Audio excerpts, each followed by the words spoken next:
the first meeting between a sitting U.S. president and a leader of North Korea. Do we need to see the nuclear stockpile being removed? Do we need to see IAEA inspectors coming in? I don't think we've yet come up with a common definition of what denuclearization really means. Their nuclear weapons are their insurance card. Well, I don't see any relaxation of sanctions coming out of this upcoming meeting. If you want to put a high bar to it, I mean, I do want to see concrete steps being made. From the Voice of America, this is Washington Talk.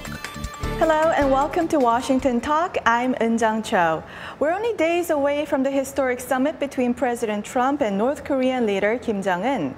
President Trump expressed optimism ahead of the summit, but made clear he will not stand for a bad deal. Will North Korea give up its weapons and choose a bright new future?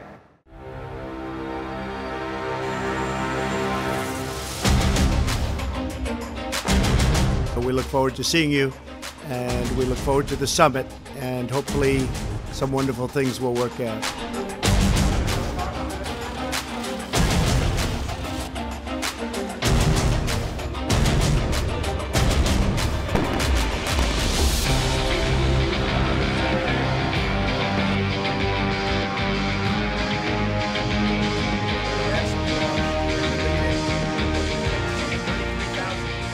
Now my guest today, Professor Andrew Yeo at the Catholic University of America. Professor Yeo is an Associate Professor of Politics and Director of the Asian Studies programs there. His research focuses on East Asia and U.S.-South Korea relations. Also joining us today, Ambassador Thomas Hubbard, the Chairman of the Korea Society and Senior Director of the McLarty Associates. A Korea Foreign Service officer for nearly 40 years, he served as U.S. Ambassador to the Republic of Korea from 2001 to 2004 and was a senior negotiator with North Korea in the 1990s. Welcome to the program. Thank you. Pleasure to be It's good to here. be here. Thank you. Great. Ambassador, why don't I begin with you? President Trump said the summit will be the start of something big. So how important is this summit to the U.S. national security?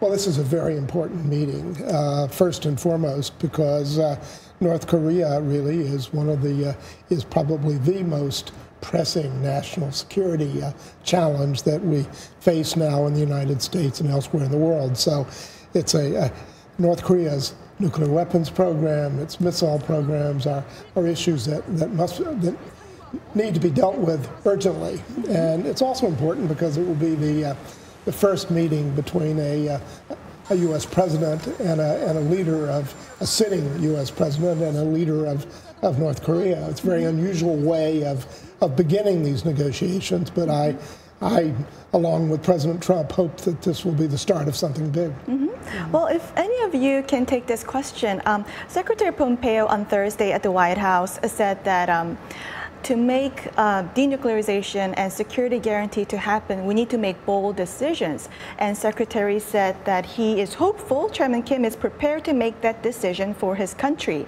So it seems the decision at the highest level has yet to be made. And would this decision be on the specific format of denuclearization? Well, I'll just say, just reading Pompeo's readout yesterday, that he was clear that Kim Jong-un understands what the U.S. is asking at this point, and that's comprehensive, verifiable, irreversible denuclearization. And so leader Kim knows that, but it's a question of the sequencing, the timetable of how long should this process take? Do we do this all in one swoop? So I do think Kim Jong-un is ready to move towards denuclearization, but they're going to have, this is what the summit is for, they're going to try to figure out what are the next steps. Mm-hmm. And it's only been 3 months since we made the decision to have this meeting and prepared for this. Was this enough time to narrow the gap on the concept of denuclearization? Any one of you? Personally, I don't think so. I don't think we've yet come up with a common definition of what denuclearization really means. The North Koreans keep talking about denuclearization of the Korean Peninsula. We talk about dismantlement of the North Korean nuclear program, and I think there are a lot of details that have to be worked out. And I'm pleased that yesterday President Trump voiced optimism, but he also recognized that it's going to be a process, that it will take more than one meeting and a lot of talks to actually narrow those differences. Professor, as long as we get CVID from North Korea, is it okay for us to, make it in a phased process as North Korea wants? Well, of course, in an ideal world, the U.S. would hope that North Korea would lay out their nuclear weapons from the get-go. But we have to be realistic about this. And so the fact that they're talking, that there's a summit happening, I think that's a good start. But I think the U.S. Negotiators know that this isn't going to be a one-shot move. So I think what they're going to be discussing is, what should that timetable look like? What's the sequencing? What steps need to come first before the U.S. makes measures? For instance, rolling back the sanctions. Do we need to see the nuclear stockpile being removed, or do we need to see IAEA inspectors coming in? So those are the things I think that we should be looking out for from this meeting. And speaking about the stockpiles, it seems reportedly at the advanced meetings, North Korea expressed reluctance to hand over the existing stockpiles early in the process. So where does this resistance come from? Well, their nuclear weapons are their insurance card, or what I like to call the family jewels, and you don't want to give them up without knowing for certain what the U.S. may be willing to offer. So from the North Korean side, they don't have an incentive to give everything up all in one swoop. No, I think that's right. It's the North Korean leadership sees this nuclear capability as key to its own survival and key to the future of the country. They have, thus far in this process, been willing to freeze their testing of both nuclear explosive devices and of missiles. But so far, they have not indicated any willingness to give up their existing stockpile of weapons-grade material, and I think that will probably come somewhere near the end of the process. I see.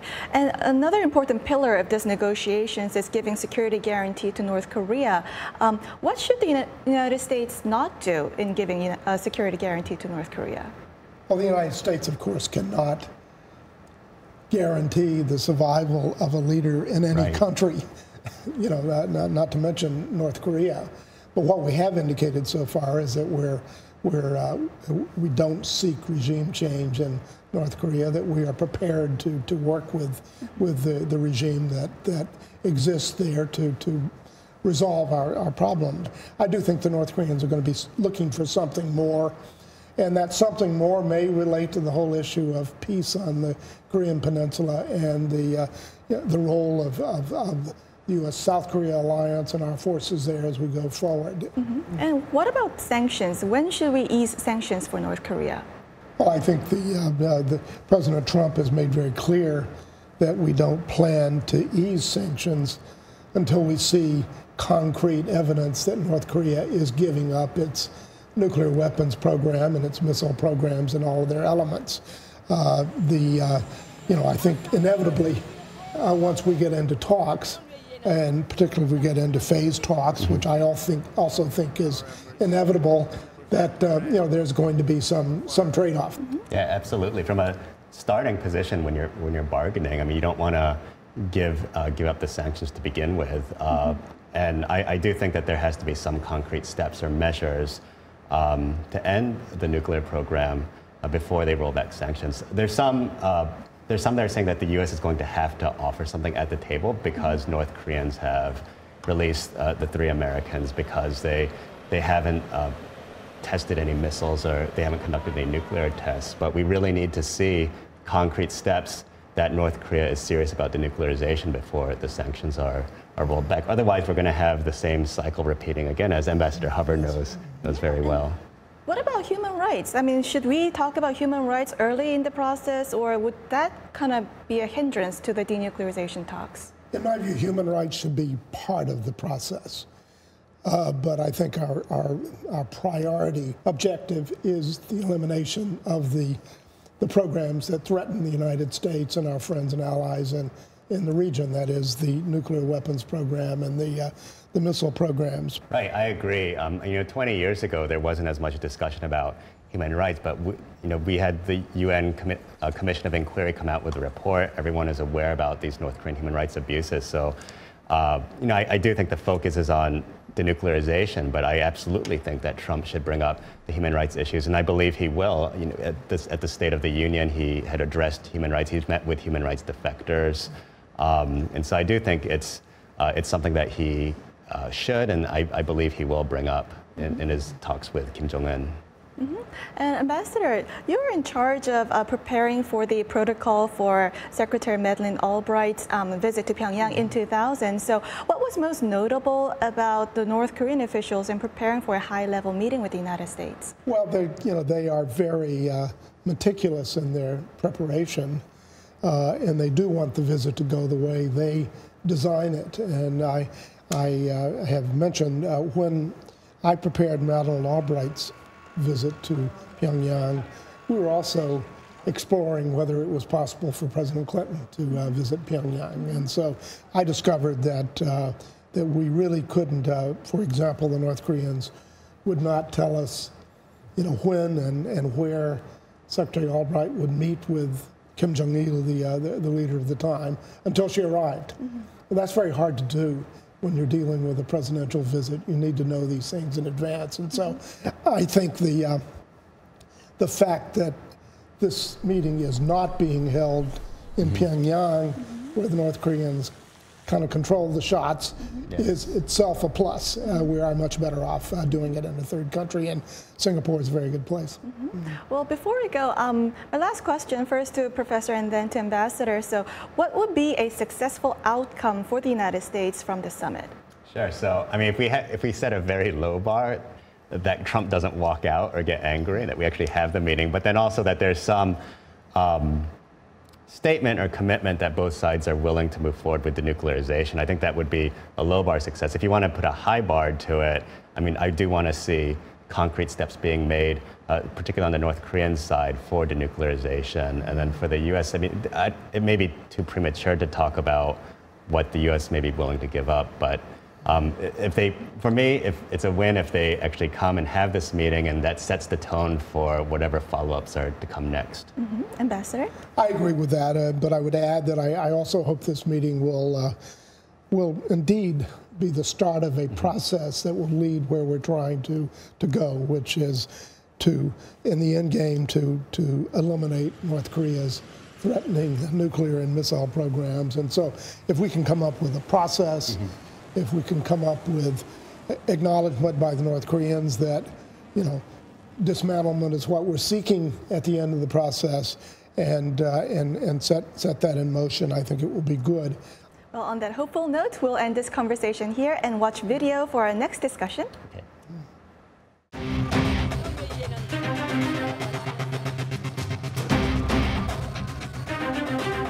이 위대한 승리는 당의 병진 노선과 과학정치 사상의 정당성과 생활력의 뚜렷한 정체입니다.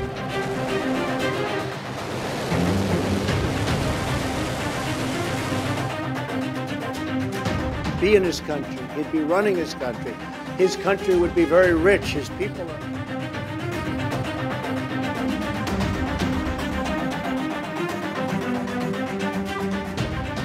The Trump administration is vowing to help North Korea achieve economic prosperity if it eliminates nuclear arsenal.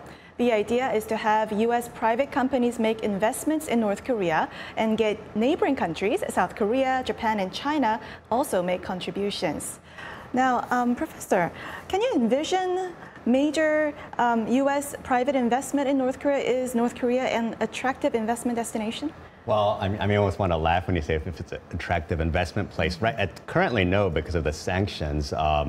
Nothing can really take place until you roll back the sanctions. And in terms of infrastructure, rule of law, or in terms of being able to make business transactions, none of that is in place. But that being said, there are markets that could be tapped. I heard there could be possibly fishing industry or mining could be some things that you may be able to develop. And also, we got to remember that with North Korea, this could be a source of labor in terms of things like textiles or in terms of investing. I think there is potential there, but it's going to take years. It's going to take a while because the infrastructure in place isn't really set up. So what should be the United States government, the role? I mean, should it give some kind of guarantee or inducements for private companies to go in? Well, at some stage, I think, even though the Trump administration says there will be no U.S. government assistance to North Korea, that in the final analysis, there's going to have to be some government role, either through providing investment guarantees, through OPIC and our other organs that are trade and development agency that are there. We may not give actual economic assistance, but there will have to be some kind of government role in that. But I think the key to making North Korea an attractive place for investment is economic reform. Mm-hmm. That American companies are not going into a country where there is no rule of law, where there's not a framework for investment, not the infrastructure you need for it. So it's going to take, as the professor says, it will take a long time. Mm-hmm. Recent CIA analysis says that Chairman Kim may be open to open a Western burger franchise in North Korea as a gesture of goodwill. How significant is this? Well, it's more symbolic than anything else. I guess Kim Jong-un likes hamburgers. Trump likes hamburgers, so that's a good sign. Yeah. But yeah, I think it would be more symbolic than anything else. But it's a start, and if that's something that the North Koreans want, maybe McDonald's or some other corporation can look into that. I might just share an anecdote. When we were in Geneva doing the negotiations with the North Koreans, and in fact, right after, and this was in 1993-94, when Kim Il-sung died, the North Koreans actually served us Big Macs in a meeting shortly thereafter. I was quite surprised after a serious talk. The North Korean wives came in with Big Macs, and there was a sign to me there is some symbolic value to it, and they thought we would like Big Macs too. So were they knockoff Big Macs or the real deal? They were in Geneva. Okay. So they were Geneva. Okay, Geneva, I so see. They were the real thing. Well, good. Just briefly before we go, President Trump said several times that neighboring countries will foot the bill. So what will be their reaction when President Trump is openly saying that U.S. government will not actually give any economic assistance to North Korea? Well, I think China will continue to be the main lifeline for North Korea, and is likely to give quite a lot of assistance as we move forward in this process. South Korea, I think, will be very anxious to move forward as we begin to lift sanctions and move towards denuclearization and reconciliation on the peninsula.